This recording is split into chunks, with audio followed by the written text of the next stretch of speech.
3 ಜನ ಉಗ್ರರನ್ನ ನಮ್ಮ ಪೊಲೀಸ್ನವರು ಬಂಧಿಸ್ತಾರೆ.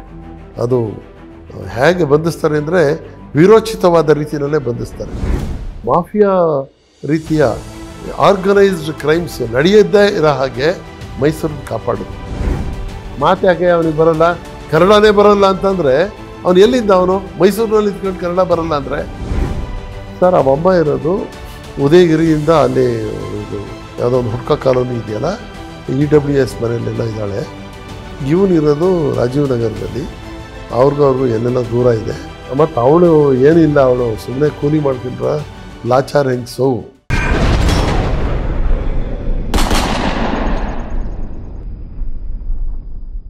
ಯಾವುದೇ ಊರಾಗ್ಲಿ ಅದು ಸೇಫ್ ಆಗಿರಬೇಕು, ಅಲ್ಲಿಯ ಜನ ಸುರಕ್ಷಿತವಾಗಿರಬೇಕು, ನಿಶ್ಚಿಂತೆ ಆಗಿರ್ಬೇಕಂದ್ರೆ ಆ ಊರಿನ ಲಾ ಆ್ಯಂಡ್ ಆರ್ಡರ್ ತುಂಬ ಮುಖ್ಯ. ಹೇಗೆ ಕಾರ್ಯನಿರ್ವಹಿಸುತ್ತೆ ಆಗ ಒಂದು ಪೊಲೀಸ್ ಡಿಪಾರ್ಟ್ಮೆಂಟ್, ಅದರ ಮೇಲೆ ಆ ಊರಿನ ಸುರಕ್ಷತೆ ನಿರ್ಧಾರವಾಗಿರುತ್ತೆ. ಈ ನಿಟ್ಟಿನಲ್ಲಿ ಸಾಂಸ್ಕೃತಿಕ ನಗರಿ, ಅರಮನೆ ನಗರಿ, beautiful city, green city, education hub, retirement paradise ಎಲ್ಲ ಹೇಳುವಂತಹ ಈ ಮೈಸೂರು ನಗರ ಇವತ್ತು ನಾವು ಆರಾಮಾಗಿದ್ದೀವಿ. ಆದರೆ ಇವತ್ತು ಟೆಕ್ನಾಲಜಿ ಇದೆ, ಸೈನ್ಸ್ ಬೆಳೆದಿದೆ, ಮೇಲಿಂದಾನೇ ಒಂದು ನೋಡಬಹುದು ಎಲ್ಲಿ ಏನಾಗ್ತಿದೆ ಅಂತ. ರೆಡಾರ್ಗಳಿರುತ್ತೆ.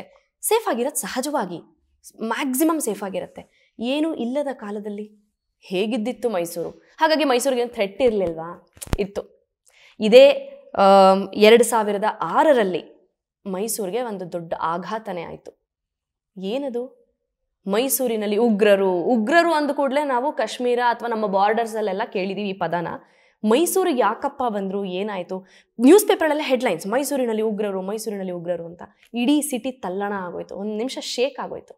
ಆ ಸಂದರ್ಭದಲ್ಲಿ ಆ ಒಂದು ಸನ್ನಿವೇಶಗಳನ್ನು ಹತ್ತಿರದಿಂದ ಕಣ್ಣಾರೆ ನೋಡಿ ಹ್ಯಾಂಡಲ್ ಮಾಡಿರುವಂತಹ ದ ವೆರಿ ಫೇಮಸ್ ಜೇಬರ್ ಅಂತಾನೆ ಎಲ್ಲರಿಗೂ ಪರಿಚಿತರಾಗಿರುವಂತಹ ನಿವೃತ್ತ ಪೊಲೀಸ್ ಅಧಿಕಾರಿಯಾದಂತಹ, ಮೈಸೂರಿನಲ್ಲಿ 30 ವರ್ಷ ಅವರ ಒಂದು ಅನನ್ಯ ಸೇವೆಯನ್ನು ನೀಡಿರ್ತಕ್ಕಂಥ JB ರಂಗಸ್ವಾಮಿ ಸರ್ ಇದ್ದಾರೆ. ಅವರಿಂದ ಈ ಒಂದು ರೋಚಕವಾದ ಕಥೆನ ಇವತ್ತು ತಿಳ್ಕೊಳ್ಳೋಣ. ಸರ್ ನಮಸ್ಕಾರ. ನಮಸ್ಕಾರ. ಹೇಗಿದ್ದೀರಿ ಸರ್? Fine madam. ಸೂಪರ್. ನಿಮ್ಮ ಆ ಎನರ್ಜಿ ಈಗಲೂ ಇದ್ದಾರೆ, ಸಖತ್ತಾಗಿದ್ದೀನಿ ಅಂತ. ಇನ್ ಅವಾಗ ಹೆಂಗಿದ್ದಿತ್ತು 30 ವರ್ಷ 40 ವರ್ಷದ ಹಿಂದೆ ಅಂತ ನಂಗೆ ಅನ್ಸುತ್ತೆ. ಇವಾಗ ಫೀಲ್ಡ್ ಅಲ್ಲಿ ಇರ್ತೀವಲ್ಲ. ಎಸ್. ಮೈಸೂರಿನಲ್ಲಿ ಉಗ್ರರು ಎಲ್ಲರನ್ನು ಬೆಚ್ಚಿ ಬೀಳಿಸಿದಂಥದ್ದು. ಮೈಸೂರಿಗೆ ಯಾಕಪ್ಪ ಈ ಕಂಟಕ ಬಂತು ಅಂತ ಏನಾಯ್ತು ಸರ್ 2006ರಲ್ಲಿ? ಇಲ್ಲ, ಅದು ಮೈಸೂರಿಗೆ ನಾನಾ ರೀತಿಯ ಉಗ್ರರ ಒಂದು ಬೆದರಿಕೆಗಳು ಇದ್ದೇ ಇತ್ತು. ಏನಕ್ಕೆ ಮೈಸೂರು ಮೇಲೆ ಕಣ್ಣಿಟ್ಟಿದ್ರ? ಆದ್ರೆ 2006, ಯಾಕೆಂದ್ರೆ ಮೈಸೂರು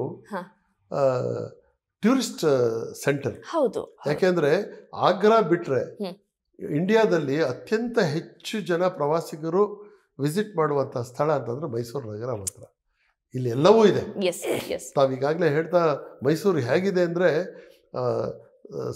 ಹಿಸ್ಟಾರಿಕಲ್ ಆಗಿ, ಐತಿಹಾಸಿಕವಾಗಿ, ಇದರಿಂದ ಧಾರ್ಮಿಕವಾಗಿ ಎಲ್ಲ ಬಗೆಯ ಚಟುವಟಿಕೆಗಳನ್ನು ಹೊಂದಿದಂಥ ಒಂದು ಆಕರ್ಷಕ ನಗರ. ಇದ್ರ ಬಗ್ಗೆ ಎಲ್ಲರಿಗೂ ಒಂದು ಕಣ್ಣಿದ್ದೇ ಇತ್ತು. ಆದರೆ ನಾನು ಹಿಂದೆ ಒಂದು ಇದರಲ್ಲಿ ಹೇಳಿದಾಗೆ ಇಲ್ಲಿ ಬಂದಂಥ ಪೊಲೀಸ್ ಅಧಿಕಾರಿಗಳು ರೌಡಿ ಚಟುವಟಿಕೆಗಳನ್ನಾಗಲಿ ಅಥವಾ ಮಾಫಿಯಾ ರೀತಿಯ ಆರ್ಗನೈಸ್ಡ್ ಕ್ರೈಮ್ಸ್ ನಡೆಯದೇ ಇರೋ ಹಾಗೆ ಮೈಸೂರನ್ನು ಕಾಪಾಡಿದ್ರು. ಅದೊಂದು ರೀತಿ ಅಜ್ಞಾತ ವೀರರ ಚರಿತ್ರೆ ಅದು. ಬಂದಂತ ಆಫೀಸರ್ಸ್ ಎಲ್ಲ ಹಾಗೇನೆ. ಇಲ್ಲಿ ಒಂದೇ ಒಂದು ಆ ಥರದ ಒಂದು ಚಟುವಟಿಕೆ ನಡೆಯೋದಕ್ಕೆ ಬಿಡ್ಲಿಲ್ಲ. ಹೀಗಾಗಿ ಮೈಸೂರು ಇವತ್ತು ಕೂಡ ರಿಟೈರ್ಮೆಂಟ್ ಪ್ಯಾರಡೈಸ್ ಅದು ಅಷ್ಟು ಶಾಂತಿಯಿಂದ ನೆಮ್ಮದಿಯಿಂದ ಜನ ಇರೋದಕ್ಕೆ ಅವರೆಲ್ಲ ದೊಡ್ಡ ದೊಡ್ಡ ಅಧಿಕಾರಿಗಳು, ದಿನಕರನ್ ಇದ್ರು, ಹಾಗೇನೆ ರೇವಣ್ ಸಿದ್ದಯ್ಯನವರು, DN ಮುನಿಕೃಷ್ಣ ಅವರು, HR ಕಸ್ತೂರಿ ರಂಗನ್, ಹಾಗೆ ಕೆಂಪಯ್ಯನವರು, ಹೀಗೆ ಅನೇಕ ಅಧಿಕಾರಿಗಳು ಯಾರ್ಯಾರು ಬಂದರೂ ಮೈಸೂರಿನ ಇದನ್ನ ಮುಖ್ಯಾಧಿಕಾರಿಗಳಾಗಿ ಬಂದವರೆಲ್ಲ ಆ ಥರ ಒಂದು ಕಮಿಟ್ಮೆಂಟ್ ಇದ್ದಂಥವ್ರು. ದ್ಯಾಟ್ ಈಸ್ ರಿಯಲಿ ಅವರೆಲ್ಲರೂ ನಾನು ಹತ್ತಿರದಲ್ಲಿ ನೋಡೋ ಅಂತ ಒಂದು ಭಾಗ್ಯನೂ ನನಗೆ ಸಿಕ್ಕಿದೆ. ಇವತ್ತು ಅರ್ಥ ಆಗ್ತಾ ಇದೆ ಅವ್ರ ಕಾಂಟ್ರಿಬ್ಯೂಷನ್ ಎಷ್ಟು ದೊಡ್ಡದು ಅಂತ. ಆದರೆ ಈ ಚಟುವಟಿಕೆಗಳು ನಡೀತಾನೆ ಇತ್ತು. ಯಾಕೆಂದರೆ ಟೂರಿಸಂ ದೃಷ್ಟಿಯಿಂದ, ಪ್ರವಾಸಿಗರು ಬರೋ ದೃಷ್ಟಿಯಿಂದ ಅಪರಿಚಿತರು ದಿನ ಬರ್ತಾರೆ. ಕರೆಕ್ಟ್.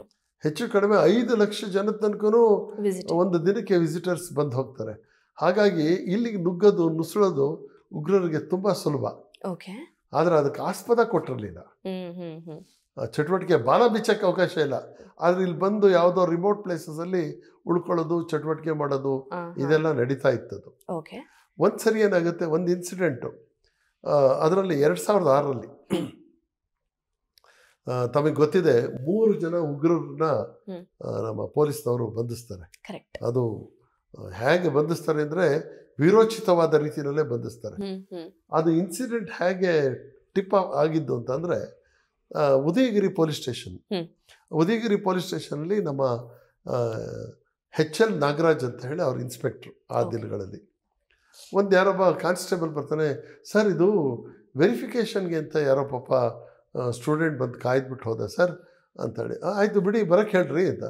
ಇಲ್ಲ ಸರ್ 3 ದಿನದಿಂದ ಬರ್ತಾ ಇದ್ದಾನೆ, ತಾವು ಬೇರೆ ಬಂದೋಬಸ್ತಲ್ಲಿದ್ರಿ ಹೀಗಾಗಿ ಆಗಲಿಲ್ಲ ಅಂತ. ನಾನು ಎಲ್ಲ ವೆರಿಫೈ ಮಾಡಿದ್ದೀನಿ ಸರ್, ಸೈನ್ ಹಾಕಿ ಕಳಿಸ್ಬೋದು ಅಂತ. ಸೈನ್ ಹಾಕಿ ಕಳಿಸ್ಬೋದು ಅಂತಂದರೆ ಒಂದು ಸರಿ ನೋಡಬೇಕಲ್ಲಪ್ಪ. Seeing is believing. ಎರಡು ಕಿವಿಗಳ ನಡುವೆ ಇರೋಂಥ ಮೂತಿ ಅವನದೇನಾ, ಇದು ನೋಡ್ಕೊಳ್ದಲ್ಲೇ ಕಡಕ್ಕಾಗತ್ತೇನ್ರಿ ಅಂತ. ಸರ್ ಹೇಳ್ತೀನಿ ಸರ್ ಅಂತ. ಬರಕ್ಕೆ ಹೇಳಿ, ಇಲ್ಲಾಂದ್ರೆ ನಾಳೆ ಬರಕ್ಕೆ ಹೇಳಿ. ಸರಿ, ಮಾರನೇ ದಿನ ಒಬ್ಬ ಹುಡುಗ ಬರ್ತಾನೆ. ಕಾನ್ಸ್ಟೇಬಲು, ಸರ್ ಬಂದವನು ಸರ್. ಯಾರು ರೀ ಅಂತ. ಒಂಥರ ಯಾರೋ ಮೇಲಧಿಕಾರಿ ಬಂದಿದ್ದಾರೆ ಅಂತ. ಇಲ್ಲ ಸರ್ ಅದೇ ವೆರಿಫಿಕೇಷನ್ ಹುಡುಗ ಅವನು ಬಂದಿದ್ದಾನೆ ಸರ್ ಪಾಸ್ಪೋರ್ಟ್ಗೆ ಅಂತ.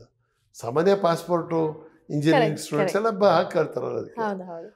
ಸರಿ ಆಯ್ತು ಕರಿಯಪ್ಪ ಇಲ್ಲಿ ಅಂತ ಕ್ಯಾಶುವಲ್ ಆಗಿ ಬರ್ತಾನೆ. ಹುಡುಗ ನೋಡಿದ್ರೆ 6 ಅಡಿ ಎತ್ತರ, ಒಳ್ಳೆ ಫೇರ್ ಹ್ಯಾಂಡ್ಸಮ್ ಫೆಲೋ, ಯಂಗ್ಸ್ಟರ್. ಒಂದು 25-26 ವರ್ಷದವನು. ನೋಡ್ಬಿಟ್ಟು ಏನಪ್ಪ ಏನಕ್ಕೆ ನೀನು ಹೋಗ್ತಾ ಇದೆಯಾ, ಪಾಸ್ಪೋರ್ಟ್ ಹಾಕ್ಬೇಕು ನಿನಗೆ, ಏನು ಓದ್ತಾ ಇರೋದು ನೀನು, ಹೀಗೆ ಜನರಲ್ ಆಗಿ ಒಂದು 4-5 ಪ್ರಶ್ನೆ ಕೇಳ್ತಾರೆ. ಆ್ಯಸ್ ಇಫ್ ಅವನಿಗೆ ಪ್ರಶ್ನೆನೇ ಅರ್ಥ ಆಗಲ್ಲ ಅನ್ನೋ ಥರ ಮುಖ ಮಾಡ್ಕೊಂಡು ನಿಂತ್ಕೊಂಡ್ಬಿಡ್ತಾರೆ. ಏನ್ರಿ ಇವನೇನು ಹುಚ್ಚನ ಬೆಪ್ಪನ, ಯಾಕೆ ಮಾತಾಡೋದು ಗೊತ್ತಾಗ್ತಿಲ್ಲ ನನಗೆ ಅಂತ. ನೋ ನೋ ನೋ ಅಲ್ಲ, ನಾನು ಕೇಳಿದ್ದ ಕೂತ್ರ ಏನು ಹೇಳ್ತೀಯ ನೀನು ಅಂತ. ಯಾಕೆಂದರೆ ಫೋಟೋ ಸರಿ ಇದೆ, ವೆರಿಫಿಕೇಶನ್ಗೆ ಅವನು ಪಡಿತರ ಚೀಟಿ ಇದೆ, ಎವ್ರಿಥಿಂಗ್ ಈಸ್ ಪರ್ಫೆಕ್ಟ್. ಮತ್ತೆ ಅದಕ್ಕೆ ಏನಯ್ಯ ಇದು ಅಂತ.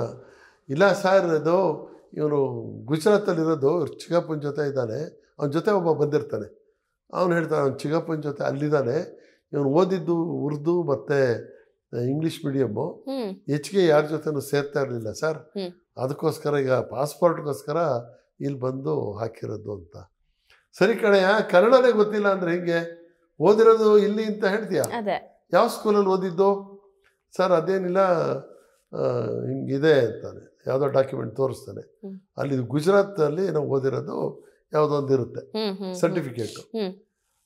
ಮತ್ತು ಇಲ್ಲಿ ಓದಿದ್ದೆಲ್ಲಿ ಅಂತ, ಅದು ತಂದಿಲ್ಲ ಸರ್ ಅಂತ. ಸರಿ ನೀನು ಯಾಕೆ ಬಂದಿದ್ದ ಸರ್? ಎಲ್ಲ ಇದು ಮಾಡಲೇಬೇಕಲ್ಲ ಸರ್, ನಾನು ಪಾಸ್ಪೋರ್ಟ್ ಏಜೆಂಟ್ ಅಷ್ಟೇ. ಪಾಸ್ಪೋರ್ಟ್ ಏಜೆಂಟ್ ಆಗಿದ್ರೆ ಆಚೆ ನಿಂತ್ಗಳಯ್ಯ, ನಿಂದೇನು ಇಲ್ಲಿ ಬಂದಿಲ್ಲ ಮಾಲ್ಗ ಓದ್ತಾ ಇದೆಯಾ, ನಿಂತ್ಕೊಳ್ಳಿ ಅಂದರೆ. ಪೊಲೀಸ್ನಲ್ಲಿ ಯಾವಾಗಲೂ ಸ್ವಲ್ಪ ಕಟುತ್ವ ಇರುತ್ತೆ, ಮಾತಲ್ಲಿ ಕಟುತ್ವ ಅಷ್ಟೆ. ಏನು ಸರ್ ಮುಸಲ್ಮಾನ್ ಲೋಗ್ ಬಂದರೆ ತಾವು ಹಿಂಗೆ ಮಾಡ್ತಿರಲ್ಲ, ಎಲ್ಲ ಡಾಕ್ಯುಮೆಂಟ್ಸ್ ಎಲ್ಲ ಸರಿ ಇದೆ, ಅದೆಲ್ಲ ಸರಿ ಇದೆ, ಮಾತು ಯಾಕೆ ಅವನಿಗೆ ಬರಲ್ಲ, ಕನ್ನಡನೇ ಬರಲ್ಲ ಅಂತಂದರೆ ಅವ್ನು ಎಲ್ಲಿದ್ದ? ಅವನು ಮೈಸೂರಿನಲ್ಲಿ ಇದ್ಕೊಂಡು ಕನ್ನಡ ಬರಲ್ಲ ಅಂದರೆ ಹೆಂಗೆ? ಅದೇ ಹೆಂಗೆ ಅರ್ಥ ಆಗ್ಬೇಕಲ್ಲ. ಆಯ್ತು ಇವ್ರ ಅಪ್ಪ ಅಮ್ಮನ ಕರ್ಕೊಂಬ ಒಂದ್ಸರಿ ನೋಡೋಣ, ಅವ್ರು ಇಲ್ಲೇ ಇದ್ದಾರೆ ಅಂದರೆ ಅವ್ರಿಗಾರು ಗೊತ್ತಿರುತ್ತಲ್ಲ. ಆ್ಯಸ್ ಇಫ್ ಇವ್ರಿಗೆ ಒಂದು ಅಂಕುರ ಆಗುತ್ತೆ. ಆ ಕಾನ್ಸ್ಟೇಬಲ್ಲು ಸ್ವಲ್ಪ ವಿಶೇಷವಾದ ಮಮಕಾರ ತೋರಿಸಿ, ಸರ್ ಅವ್ರು ಬಂದಿದ್ರು ಸರ್, ನಾನು ರೆಕಾರ್ಡ್ ಮಾಡಿ ಕಳಿಸ್ಬಿಡ್ಲಾ ಅಂತ ಅಂದಿದ್ದೆ. ಒಂದು ರೀತಿ ಅನುಮಾನಾಸ್ಪದ ನಡವಳಿಕೆ ಅದು. ಆ ಥರ ಒಂದು ಸಲಿಗೆನ ನಮ್ಮ ಪೊಲೀಸ್ನವ್ರು ತಗೊಳಲ್ಲ. ಏನೋ ಒಂದು ಫೇವರಿಸಂ ತರ ಆಗುತ್ತೆ, ಆ ಥರ ಅವೆಲ್ಲ ಮಾಡೋಕ್ಕೆ ಹೋಗಲ್ಲ. ಆದ್ರೆ ಮಾಡಿದಾಗ ಇದು ಅಂತಾನು ಒಂಥರ ಗೊತ್ತಾಗುತ್ತೆ. ಎರಡನೇದು ಆಯ್ತು ಅವ್ರನ್ನ ಕರ್ಕೊಂಬ.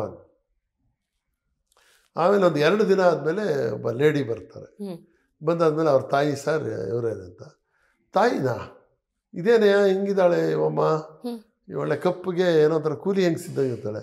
ಅವ್ನು ನೋಡಿದ್ರು ಒಳ್ಳೆ ರಾಜ್ಕುಮಾರ್ ಇದ್ದಂಗಿದ್ದಾನೆ, ಅವನು ಕನ್ನಡ ಇದ್ದಂಗಿದ್ದಾನೆ, ಇವಳು ಬೆಸ್ರ್ ಹೆಂಗ್ಸಿದ್ದಂಗಿದ್ದಾಳೆ, ಏನಿದು ಹೋಲ್ಕೆನೆ ಆಗ್ತಾ ಇಲ್ಲಲ್ಲ ಅಂತ ಇವರು ಪೌರಾಣಿಕ ನಾಟಕ ಎಲ್ಲ ಮಾಡ್ತಾರೆ ನಮ್ಮ HL ನಾಗರಾಜ್. ಹಾಗಂತ ಅಂದರು. ಆವಾಗ ಇಲ್ಲ ಸರ್ ಅದು ನಮ್ಮ ಯಜಮಾನರು ಬಿಟ್ಟೋಗ್ಬಿಟ್ರು, ಹೀಗಾಗಿ ಇಲ್ಲೇ ಇದ್ದೀನಿ ನಾನು ಅಂತ. ಬಿಟ್ಟೆ ಹೋದ ಅಂತಂದರೆ ಕೇಸ್ FISಲ್ಲ. ಅವನ ಮುಖ ನೋಡೋಂಗೆ ಇಲ್ವಲ್ಲ ನಾವು, ಅವನು ಅವ್ರಂಗೆ ಇರೋದು, ಅಪ್ಪನ ಥರ ಇರೋದು, ನನ್ನ ಥರ ಇಲ್ಲ ಅಂತ. ಸರಿ ನೀವಿರೋದು ಎಲ್ಲಿ? ಇವಳು ಇರೋದು ಉದಯಗಿರಿ ಹತ್ರ ಇರೋದು. ಇವನು ಅಡ್ರೆಸ್ ಕೊಟ್ಟಿರೋದು ಅಲ್ಲಿ ಬೇರೆ ಅಡ್ರೆಸ್ಸು, ರಾಜೀವ್ ನಗರದ ಹತ್ರ ಒಂದು ಅಡ್ರೆಸ್ ಕೊಟ್ಟಿರ್ತಾನೆ. ತಾಯಿ ಮಗ ಬೇರೆ ಬೇರೆ ಇದ್ದಾರೆ, ಇವನು ಇರೋದು ಗುಜರಾತ್ ಅಂತ ಹೇಳ್ತಾನೆ. ಯಾಕೋ ಡೌಟ್ ಕ್ರಿಯೇಟ್ ಆಯಿತು. ಸರಿ, ಹಾಗಿದ್ರೆ ಆಯಿತು, ಬನ್ನಿ, ನಾಳೆ ಬನ್ನಿ, ಇವ್ರನ್ನೂ ಕರ್ಕೊಂಬನ್ನಿ ನೀವು ಅಂತ. ಆಮೇಲೆ ಅಲ್ಲಿ ಚಂದ್ರೇಗೌಡ ಅಂತ ಕಾನ್ಸ್ಟೇಬಲ್ ಇದ್ದ. ಅವ್ನು ಕರೆದು, ಚಂದ್ರೇಗೌಡ, ಸರಿಯಾಗಿ ನೀವು ವಿಚಾರ ಮಾಡಬೇಕು, ಇವ್ರು ಎಲ್ಲೆಲ್ಲಿ ಹೋಯ್ತಾರೆ ನೋಡ್ಕೊಂಡು ಬಾ, ಅವನದಂತೂ ಅಡ್ರೆಸ್ ಇದೆ, ಅಲ್ಲಿ ಸಿಗ್ತಾನೆ. ಈಗ ಇವಳು ಎಲ್ಲಿದ್ದಾಳೆ ತಿಳ್ಕೊಂಡು ಕರೆಕ್ಟಾಗಿ ಬಾರೆ ಅಂತ. ಆ ಚಂದ್ರೇಗೌಡ ಸ್ವಲ್ಪ ಸ್ಮಾರ್ಟ್ ಇದ್ದಂಥ ಕಾನ್ಸ್ಟೇಬಲ್. ಆಮೇಲೆ ಇವನ್ನ ಯಾರು ಏಜೆಂಟ್ ಯಾರಿದ್ದ ಅವನು ಎಲ್ಲ ಸುಮ್ಮನೆ ಜನರಲ್ಲಾಗಿ ವಿಚಾರಿಸ್ಕೊಂಡಿರ್ತಾರೆ ಅಷ್ಟೊತ್ತಿಗಾಗಲೇ. ಆಮೇಲೆ ಮಾರನೇ ದಿನ ಬಂದು ರಿಪೋರ್ಟ್ ಮಾಡ್ದ. ಸರ್, ಅವಮ್ಮ ಇರೋದು ಉದಯಗಿರಿಯಿಂದ ಅಲ್ಲಿ ಇದು ಯಾವುದೋ ಒಂದು ಹುಡ್ಕ ಕಾಲೋನಿ ಇದೆಯಲ್ಲ, EWS ಮನೆಯಲ್ಲೆಲ್ಲ ಇದ್ದಾಳೆ. ಇವನಿರೋದು ರಾಜೀವ್ ನಗರದಲ್ಲಿ, ಅವ್ರಿಗೂ ಎಲ್ಲೆಲ್ಲ ದೂರ ಇದೆ. ಮತ್ತು ಅವಳು ಏನಿಲ್ಲ, ಅವಳು ಸುಮ್ಮನೆ ಕೂಲಿ ಮಾಡ್ಕೊಂಡ್ರ ಲಾಚಾರ್ ಹೆಂಗ್ಸು ಅಂತ. ಅವ್ರಿಗೂ ಲಿಂಕ್ ಇರಕ್ಕೆ ಸಾಧ್ಯನೇ ಇಲ್ಲ. ಇಲ್ವೇ ಇಲ್ಲ ಅದು. ಅವನಿಗೆ ಕನ್ನಡನೇ ಬರೋದಿಲ್ಲ. ನೀ ಬಂದಿಲ್ಲ ಹಿಂಗೆ ಹೇಳು, ಇನ್ನಷ್ಟು ಕೊಡ್ತೀನಿ ಅಂತ ಹೇಳಿರ್ತಾರ. ಬಂದಿರೋದೆ ಇವನು ಏಜೆಂಟು ಮಾಮಾ ಸೆಟ್ ಬ್ಲಾಕ್ ಅಲ್ಲಿ ಇದ್ದಾನೆ, ಈ ತರ ಇದೆ.